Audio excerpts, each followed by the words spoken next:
Hello जी, so welcome back. एक बार फिर से आप सबका हमारे चैनल पर स्वागत है। So thank you so much आपको जो आपने हमारे वीडियोस को प्यार मिल रहा है उसके लिए बहुत बहुत धन्यवाद आप सबका।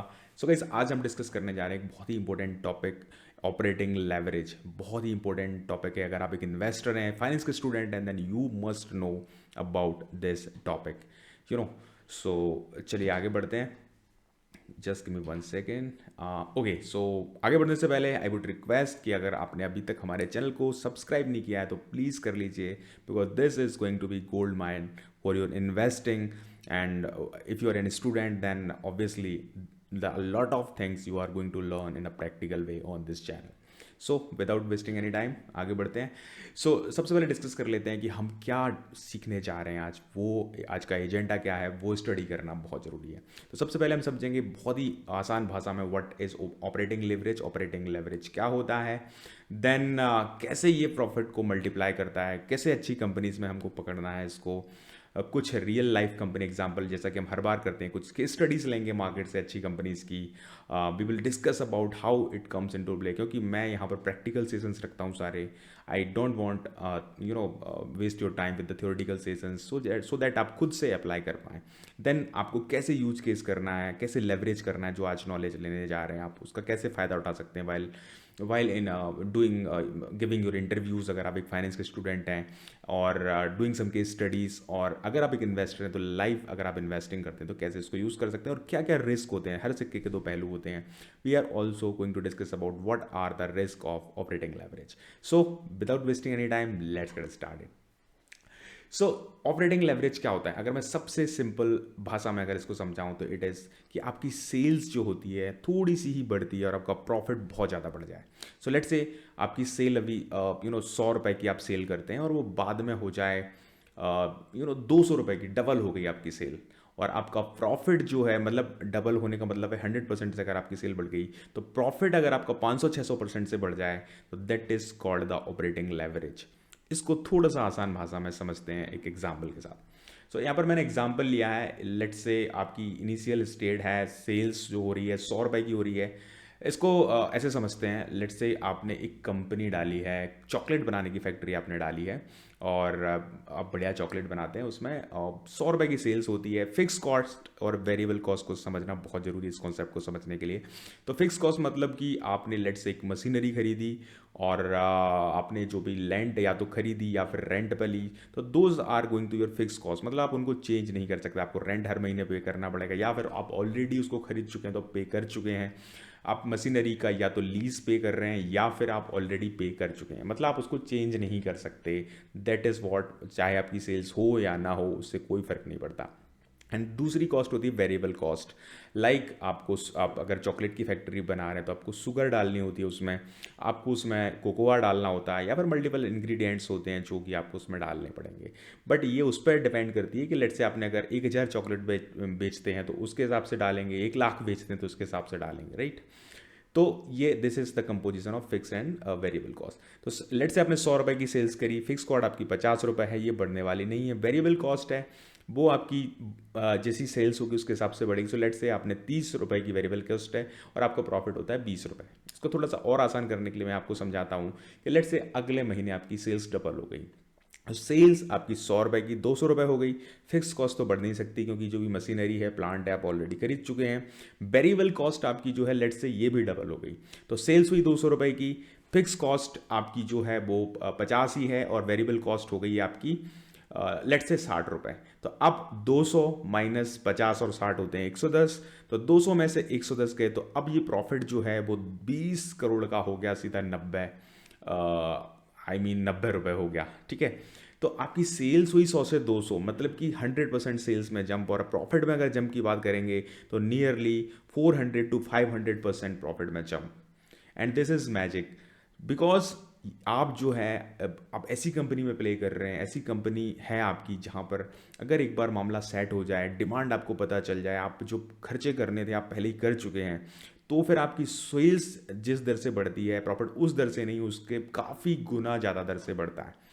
कुछ रियल लाइफ स्टडीज समझते हैं, तब आपको ज़्यादा समझ में आएगा। यहाँ पर मैं पहले कुछ एग्जांपल्स आपको बता देता हूँ कि कौन कौन सी ऐसी इंडस्ट्रीज़ हैं जिनमें फिक्स कॉस्ट का जो रेशो है बहुत ज़्यादा होता है। आईटी सर्विसेज की बात करूँ, ये लोग जब सॉफ्टवेयर्स वगैरह बनाते हैं तो इनिशियली इनकी कॉस्ट बहुत ज़्यादा होती है। दूसरा, ये जो लॉन्ग टर्म एम्प्लॉयज़ हायर कर लेते हैं, पहले बहुत सारे एम्प्लॉयज़ को हायर कर लिए, कॉन्ट्रैक्ट कर लेते हैं, और उसके बाद इनको लगातार अगर प्रोजेक्ट्स मिलते जाते हैं तो इनकी फिक्स कॉस्ट फिक्स हो गई। टीसीएस इन्फोसिस ऑलमोस्ट इसी फंडे पे काम करते हैं। देन कुछ ब्रांडेड जो बड़ी कंपनीज बन चुकी हैं, एशियन पेंट्स वगैरह। अब यहाँ पर एक चीज़ ध्यान रखने की ज़रूरत है कि अगर यहाँ पर कंपनी अभी भी इंटरेस्ट पे कर रही है तो फिर आपको थोड़ा सा ध्यान रखने की ज़रूरत है। लेकिन कंपनी अगर मैच्योर हो गई है, इंटरेस्ट वगैरह का बर्डन नहीं है, कैश डेट फ्री कंपनीज है, like TCS, Infosys, Asian paint almost debt free companies हैं, तो यहाँ पर ऑपरेटिंग लेवरेज और अच्छे से प्ले होता है, बिकॉज आपको अब इंटरेस्ट वाला पार्ट भी पे करना नहीं है। अब अगर आपकी सेल्स बढ़ती है तो सीधा धमाका होता है आपके प्रॉफिट्स में। यहाँ पर मैं एक सबसे ज़्यादा जो इजी टू अंडरस्टैंड एग्जांपल है, दैट इज़ पीवीआर आइनॉक्स का मॉडल। तो मैं यहाँ पर बताना चाहूँगा कि पीवीआर आइनॉक्स, जैसे कि हम जानते हैं सारे लोग कि पीवीआर आइनॉक्स एक मल्टीप्लेक्स चेन है, और सारे लोग जानते हैं कि उन्होंने बहुत सारे मल्टीप्लेक्स डाल रखे हैं। यहाँ पर उन्होंने बहुत ज़्यादा कैपेक्स, कैपिटल एक्सपेंडिचर में इन्वेस्टमेंट कर रखा है। मैं यहाँ पर इनको बैलेंस शीट दिखाना चाहूँगा, आपको यहाँ पर समझ में आ जाएगा। देखिए, फिक्स असेट जो देखेंगे आप बहुत ज़्यादा हैं, 13,000 करोड़ के फिक्स असेट हैं। अगर यहाँ पर हम इनकी इनकी सेल्स बात करें तो 6,000 करोड़ के लगभग सेल्स है। सेल्स काफ़ी कम है उसके हिसाब से, और फिक्स असेट है बहुत लंबे, क्योंकि सारी सीट्स, उनके जो रेंट है, रेंट पे लेना, या फिर ज़मीन खरीदना मॉल के अंदर, या फिर जहाँ भी इनके मल्टीप्लेक्सेस होते हैं, बहुत सारा इनको पैसा बनाने में उनको खर्च करना पड़ता है। बट एक बार बन गया तो उसके बाद सब कुछ डिपेंड करता है कि इनकी सेल्स कैसी हो रही है। अब मतलब ये सबसे ज़्यादा ऑपरेटिंग लेवरेज्ड बिजनेस में से एक है। तो यहाँ पर अब हम यहाँ पर देखेंगे, कुछ क्वार्टर्स उठा लेते हैं, यहाँ पर देखने की कोशिश करेंगे कि सेल्स बढ़ती है तो आप देख सकते हैं कि ऑपरेटिंग प्रॉफिट कितनी तेज़ी से बढ़ता है। तो यहाँ पर आप देखेंगे कि 1305 से 2000, मतलब यहाँ पर सेल्स का थोड़ा सा सिग्निफिकेंट बढ़ी हुई है। तो देखिए, ऑपरेटिंग प्रॉफिट लगभग डबल हो गया सीधा सीधा, राइट। यहाँ पर आपने लेटेस्ट क्वार्टर की बात करें तो देखिए, यहाँ पर ऑलमोस्ट यहाँ पर भी डबल हो चुका है, 400 से 612।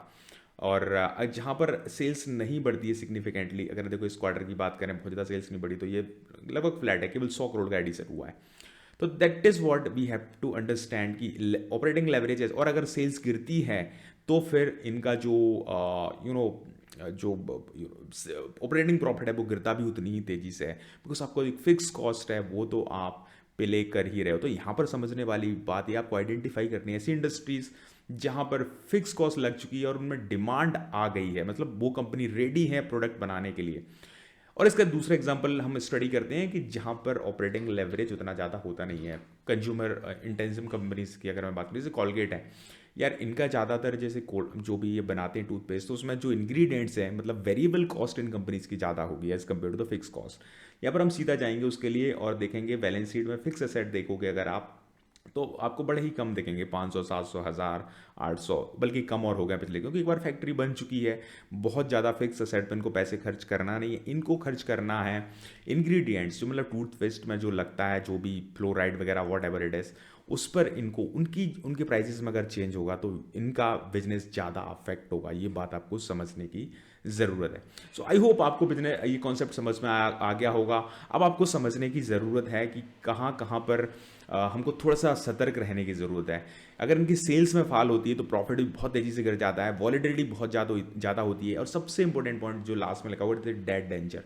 आपको बहुत इंपॉर्टेंट है कि आपको अंडरस्टैंड करना पड़ेगा कि कंपनी डेट में तो नहीं है, क्योंकि अगर डेट में है कंपनी तो उसको इंटरेस्ट पे करना पड़ेगा, और अगर किसी महीने या फिर किसी ईयर में अगर सेल्स उनकी गिर जाती तो प्रॉफिट्स भी उतने गंदी तरीके से गिरेंगे। तो आपको ध्यान रखना है ऐसे बिजनेसेस में, अगर आप ऑपरेटिंग लेवरेज के समझ करके अगर थोड़ा सा इन्वेस्ट करना चाहते हैं तो you must understand debt free company जैसे कि टीसीएस, इन्फोसिस, या फिर आप थोड़ी सी रिसर्च करें और देखें कि कहाँ पर कौन सी कंपनी जिनमें डेट का लेवल काफ़ी कम है और डिमांड उस सेक्टर में आई हुई है, तो हो सकता है अगले 2-3 साल में वो आपको ज़बरदस्त रिटर्न बना के दे दें। डेफिनेटली हम आगे आने वाले वीडियोज़ में काफ़ी डिटेल में डिस्कस करेंगे इन बातों के बारे में भी कि कैसे आइडेंटिफाई करना है सारे एग्जाम्पल मैं आपको डिटेल में समझाऊंगा with practical case studies. So I hope ये कॉन्सेप्ट आपको समझ में आया होगा। वी हैव ऑलरेडी डिस्कसेस के इन्वेस्टर के लिए जो सारे केसेस होते हैं हम ऑलरेडी समझ चुके हैं। एंड एक फाइनल थॉट मैं आपको देना चाहूँगा कि ऑपरेटिंग लेवरेज क्रिएट्स मल्टीवैगर्स, तभी मल्टीवैगर क्रिएट होंगे only when demand comes first. Means आपको पता होना चाहिए कि इस सेक्टर में डिमांड आने वाली है और आपकी कंपनी एकदम तैयार खड़ी है, आपके जो नट एंड बोल्ट्स हैं वो टाइट हैं, आपको सिर्फ प्रोडक्ट बनाना है, उसको मल्टीप्लाई करना है, देन यू कैन। तो साइक्लिकल बिजनेसेस होते हैं, वहाँ पर अगर आप कैपेक्स के साथ रेडी है तो आप देखेंगे कि जो कंपनीज हैं जहाँ पर बहुत सारा कैपेक्स हो रहा है पिछले कुछ सालों में, और आने अभी डिमांड आई नहीं है लेकिन आने वाली है, और उसकी वजह से कंपनी के जो वैल्यूशन है गिरे हुए हैं, क्योंकि मतलब उन्होंने बहुत सारे कैपेक्स बना के रखे हुए हैं और अभी उनकी सेल हो नहीं रही है, लेकिन आने वाले टाइम में चांसेस ज़्यादा हैं। तो ये रिसर्च आपको करनी पड़ेगी। मैं आज ज़रूर आपके साथ रहूँगा, ये जब भी हम जैसे जैसे नए नए वीडियोस लाएंगे तो I will discuss about each and everything. So I hope आपको ये कॉन्सेप्ट समझ में आया होगा। Thank you so much video को वॉच करने के लिए। एंड अभी तक भी अगर आपने सब्सक्राइब नहीं किया चैनल को तो प्लीज़ कर लीजिए, because this is going to be gold mine for your investing journey. Thank you so much. I am going to meet you in a next video very soon. Thank you.